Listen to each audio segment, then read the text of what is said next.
ഞാൻ പറയും, നീയൊക്കെ കേൾക്കും.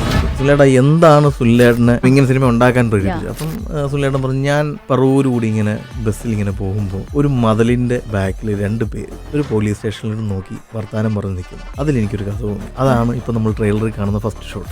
അങ്ങനെ ഒരു കഥ ആലോചിക്കാമെന്നും അങ്ങനെ ഒരു കഥ നമുക്ക് എഴുതാമെന്നും ഒക്കെ തോന്നിയത് ഈ 2 പേര് ഇങ്ങനെ ബാക്ക് ഷോട്ടിൽ ഇങ്ങനെ തിരിഞ്ഞു നിന്നിങ്ങനെ എന്തോ പറയുന്നത് കണ്ടപ്പോൾ അതിൽ എന്തോ ഒരു പാവത്താനായിട്ട് മനുഷ്യൻ, അയാൾക്ക് എന്തൊക്കെയോ കഥകളാണ്. പുള്ളിയുടെ ഒരു ഫോട്ടോഗ്രാഫി ഫ്രെയിമാണ്. പുള്ളി പറയുന്നു അങ്ങനെയാണ്, ഒരു ബാക്ക് ഷോട്ട്, ഒരു ഫോട്ടോ എടുത്തു കഴിഞ്ഞാൽ അതിൻ്റെ അകത്തൊരു സ്റ്റോറി ടെല്ലിംഗ് ഉണ്ട്. എനിക്കിത് മതി. നിങ്ങൾ പോലീസ് സ്റ്റേഷനിൽ നോക്കി നിൽക്കുന്ന 2 ആളുകൾ എന്നുള്ള എൻ്റെ ക്യാരക്ടർ കിട്ടി, എനിക്കിത് ലൈഫിൽ സംഭവിക്കാൻ പോകുന്ന കാര്യമാണെന്ന് കിട്ടി. അങ്ങനെയാണെങ്കിൽ നമുക്ക് ഈ സീൻ ആദ്യം എഴുതാം എന്ന് പറഞ്ഞിട്ടാണ് നമ്മൾ അങ്ങനെ ഒരു സീൻ എഴുതി.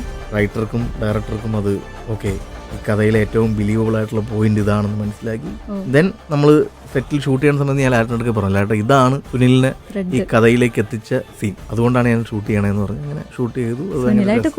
ഓരോ ഫോട്ടോയ്ക്ക് ഓരോ കഥ ഉണ്ടാവും. ഒരു ദിവസം സുനിലിനെ കൊണ്ട് വിളിച്ചിരുത്താം, കുറെ കഥകളുണ്ടാവും.